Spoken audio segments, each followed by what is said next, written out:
आइए सुनते हैं दिल को झकझोरने वाली एक प्यारी कहानी जिसका शीर्षक है पत्नी पहले या माँ बाप पहले।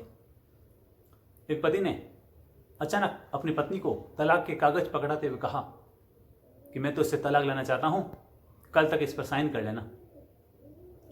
पत्नी ने कहा, अरे ये अचानक आपको क्या हो गया, ये अचानक तलाक की बात कैसे आ गई। पति ने कहा, मैं और कुछ सुनना नहीं चाहता, बस कल तक तो इन कागजों पर साइन कर लेना। पत्नी ने सुना तो पत्नी हिल गई। उसने पति के मित्र को फोन लगाया, उसे स्थिति अवगत कराई और तुरंत आने के लिए कहा। पति का सबसे करीबी मित्र तुरंत पहुंच गया। उसने उसे समझाया, अरे ये अचानक क्या हो गया, कल तक तो तुम्हारी घर गृहस्थी बहुत अच्छे से चल रही थी। अरे तलाक के बाद की स्थितियों पर गौर किया है तूने? सोच, क्या तू पत्नी के बिना रह पाएगा? क्या तेरे बच्चे तेरे बिना जी पाएंगे? इस तलाक से कोई फायदा होने वाला नहीं है, केवल मानसिक अशांति, केवल नुकसान और कोई फायदा होने वाला नहीं है। अपना निर्णय बदल ले। पति ने कहा, तेरी बात सही है, लेकिन हकीकत यह है कि कुछ वर्ष पहले इसने मेरे माँ बाप को वृद्धाश्रम में भेजने के लिए मजबूर कर दिया था। मैंने इसको बहुत समझाया कि मत कर, ऐसा मत कर, पर यह नहीं मानी और अंततः मुझे मजबूरी बस अपने माँ बाप को ओल्ड एज में छोड़ना पड़ा। मेरे मन में रोज आता है कि मेरे माँ बाप मेरे बिना कैसे रह पाएंगे, कैसे जी पाएंगे, कैसे रह रहे होंगे।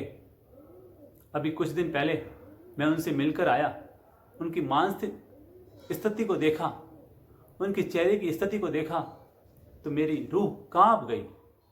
मुझे लगा, अरे मैं इनका बेटा कहलाने के लायक नहीं हूं।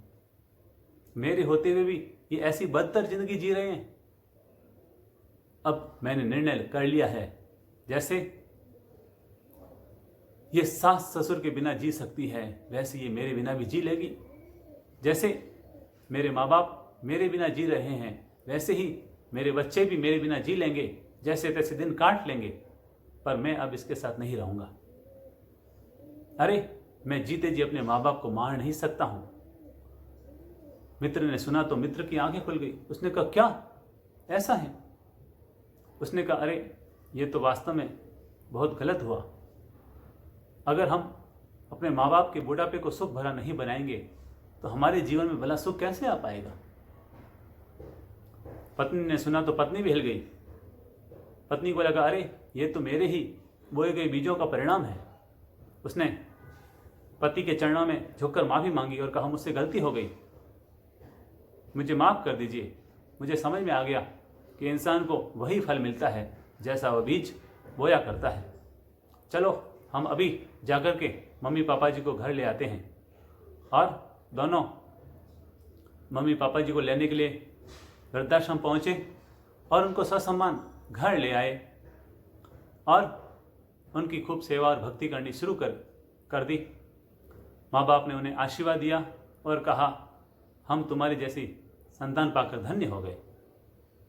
ये घटना हमें सिखाती है कि अगर हम अपने माँ बाप को सुख नहीं दे पाएंगे तो सोचो भला हमें वापस सुख लौट कर कैसे आएगा। हम जैसे बीज बोते हैं वैसे ही फल लौट कर के आते हैं। इसलिए अपने माँ बाप की सेवा में कभी कमी मत रखिए। सोचिए, अगर बचपन में उन्होंने हमें भाग्य भरोसे छोड़ दिया होता तो हमारा क्या होता।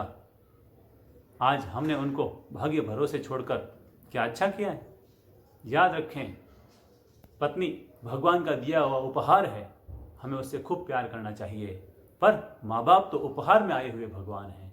उनकी सेवा और सम्मान में कभी कमी मत रखिए, उनकी भरपूर सेवा और सम्मान कीजिए ताकि हमारी आने वाली जिंदगी भी सुख और आनंद भरी बन जाए।